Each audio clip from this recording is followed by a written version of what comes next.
So what are we doing with all that leftover chocolate that we melted for our Oreo balls and our hockey pucks? Just don't throw it out. Don't throw it out. I have options for you.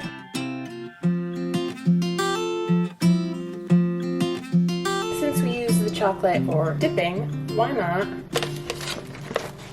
dip those pretzels that we have left over from making those Rolo Turtles into the chocolate that we have left over? Who doesn't like chocolate dipped pretzels? So that's easy. You guys don't need me to tell you how to do that. What we are going to make today is a take on peppermint bark. First things first, I'm going to heat up the chocolate that has now hardened. And we just want to get that melted so we can scrape it out of our double boiler. The peppermint bark I'm going to make, the bottom layer is going to be our melted semi-sweet or bittersweet chocolate, and then we're going to let that cool. Are we? No.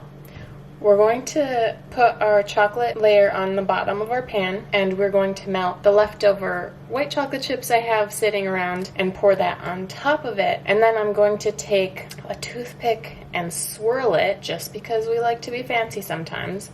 And then I have some peppermint sticks, which you can use candy canes. Those are perfect. And we're going to crush these up into little pieces and sprinkle them on top. And it's gonna look so festive and it's gonna taste so delicious. So while our chocolate is over here melting, make sure to keep an eye on it, give it a stir every once in a while.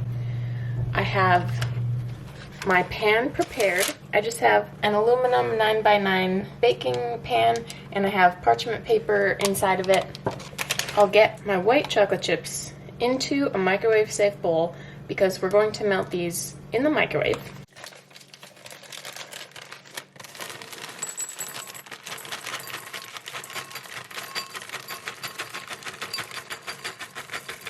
I'm just going for about equal parts chocolate and white chocolate. If you prefer just white chocolate, or if you used white chocolate for your dipping and you just want white chocolate with peppermint pieces, go for it. Or if you just want the chocolate that we're melting and not white chocolate, just use your semi-sweet or bittersweet chocolate. Up to you. I'm just doing both today. So we'll set those aside. Next up is how to crush your peppermint sticks or candy canes. You can just stick these inside a Ziploc bag and give them a good whacking with a rolling pin or something else that's hard, like a meat tenderizer, preferably the flat side if you're using a meat tenderizer. I'm going to give these a go in my mini food processor and hope that I don't ruin the blades of my food processor. If you know this is a bad idea, I know you're yelling at me right now, but you never know until you try. So here goes. And I don't think I need to do all of the peppermint sticks. That would be a lot. So I think I'm going to do half of my bag. Let's see how easy they are to break. Oh, they're pretty soft. Well, it says soft peppermint candy sticks. So I feel less like I'm going to break my food processor now. We'll start with that. I can always add more if I want more. First, I'm going to check on my chocolate. Thank you for reminding me. We're getting there. And when your chocolate turns white like this, don't get worried. That's just oxidation. Air got to the chocolate and it turns white. Don't worry, it doesn't affect the flavor too much. And so if your chocolate's only a few days old, to be honest, my chocolate might be a little older than that, but shh. And hey, if you don't have leftover chocolate, that's okay. You can melt fresh chocolate. Back to our candy canes. Let's give them a chop. Ooh.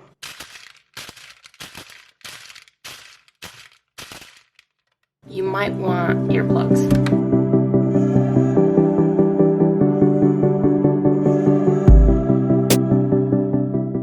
It hasn't broken yet.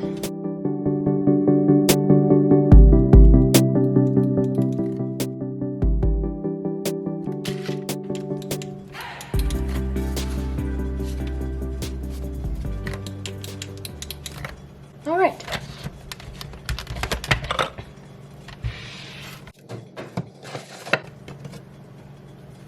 Moral of today's story, let's go the old-fashioned way.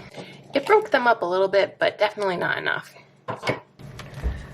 So I'm going to take a quart-sized freezer Ziploc, and I say freezer just because it's a thicker plastic. If you don't have freezer bags, that's okay. My blade did not break. However, We'll see if my food processor still works later.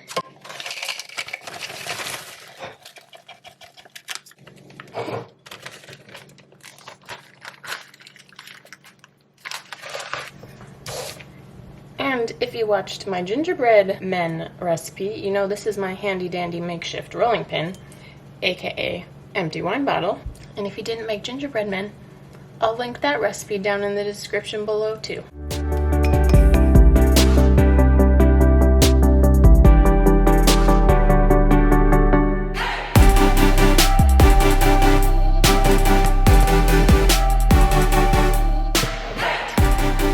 That's a very loud process again.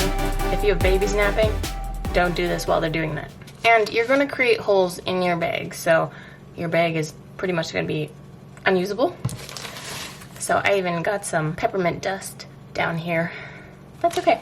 So set aside your crushed peppermint stick / candy cane pieces. Let's see, can you see the holes? Oh yeah, look at that damage. Anywho, we'll set those aside. All right.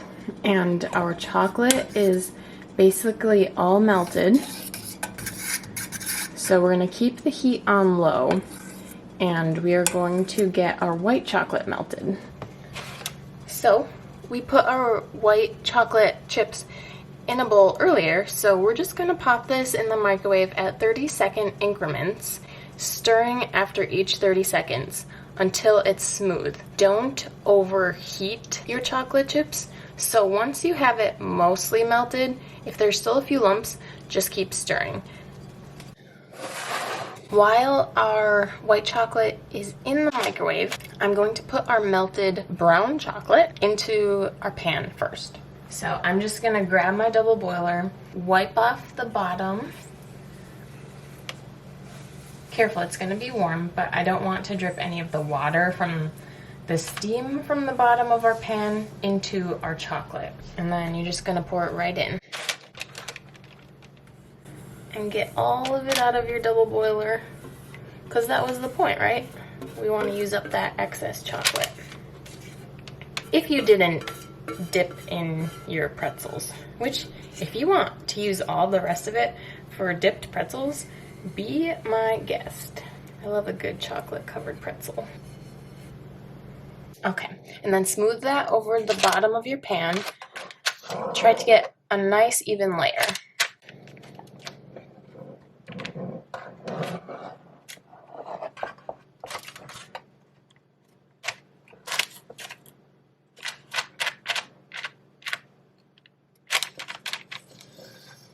So I'm going to give our pan a few taps just to kind of help level out the chocolate.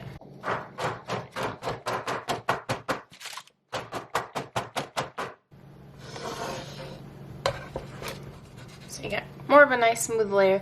And while we are working on melting our white chocolate, I'm going to stick this pan in the freezer just to kind of cool off the chocolate before we put the white chocolate on top. And if you don't have a flat spot to set your pan in the freezer, that's okay too. You can just leave it out. So our white chocolate chips went in the microwave for only one 30-second round, but I'm going to give them a little stir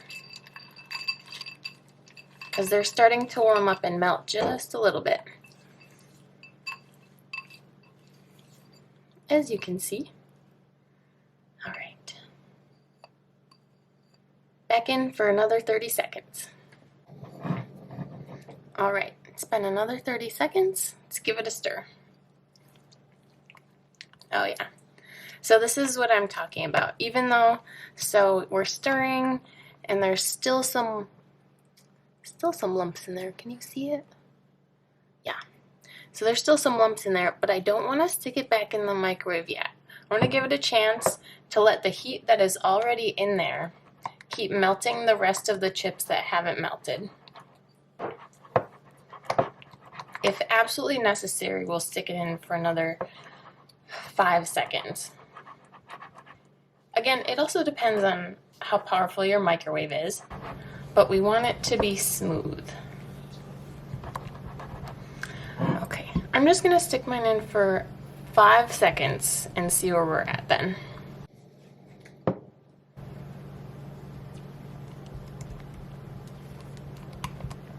And some of these lumps you might just be able to push against the side of your bowl because they're soft. So if we can smush them against the side of our bowl, it'll help them melt in faster. All right, let's get our chocolate out of the freezer, if that's where you put it.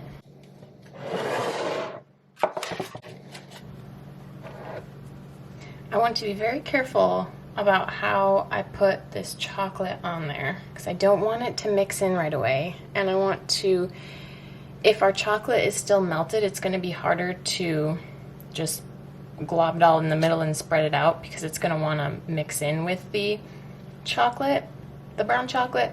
But something you could do is put just globs of your white chocolate in there and then marble it. So we'll see how this goes. Oh, those ribbons are satisfying.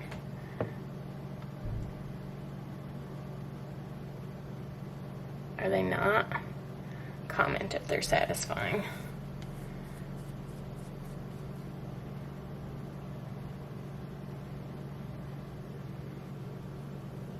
Okay, awesome.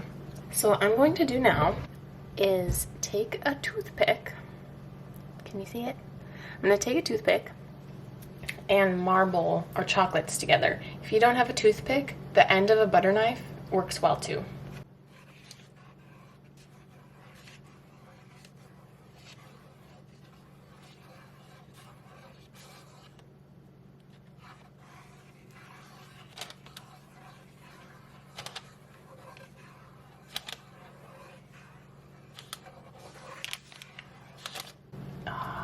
See, I told you we were going to be fancy today.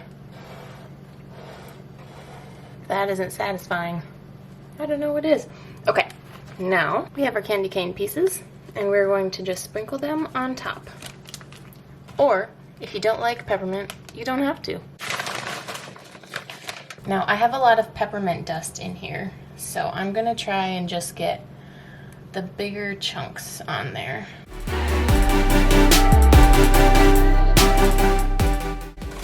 You can put as little or as much peppermint pieces, candy cane pieces, on top of your bark as you want. I really like the combination of peppermint and chocolate, so I'm going to put quite a bit. I suppose you could always put a few drops of peppermint oil into your white chocolate or your brown chocolate. I don't think that would mess up the texture of your chocolate, but could be an option. Or, you know, Andy's mints, they have the white chocolate and peppermint ones. I think you can get the baking pieces that are the white chocolate and peppermint, so you could always melt those down, and that could be your white chocolate layer, or you could sprinkle those on top of your peppermint bark. Up to you. If you don't like peppermint, some people will put you could put pieces of candied orange peel on there if you like chocolate and orange, or some people put pistachios on their chocolate bark. Super versatile.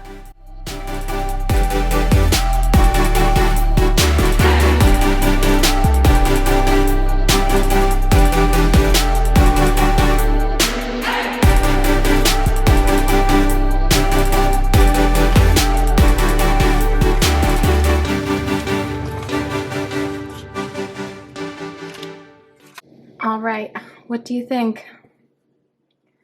We're going to put it in the fridge and let it set up.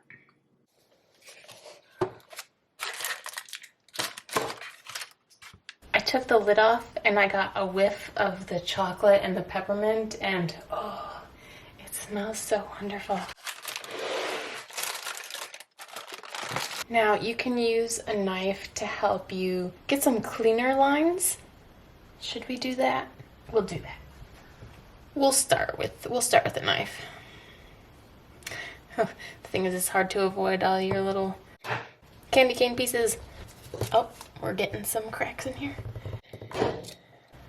Sometimes if you just push the tip of the knife into it, it starts to break up. But I think this is a perfect little piece to try out. And let's look at it.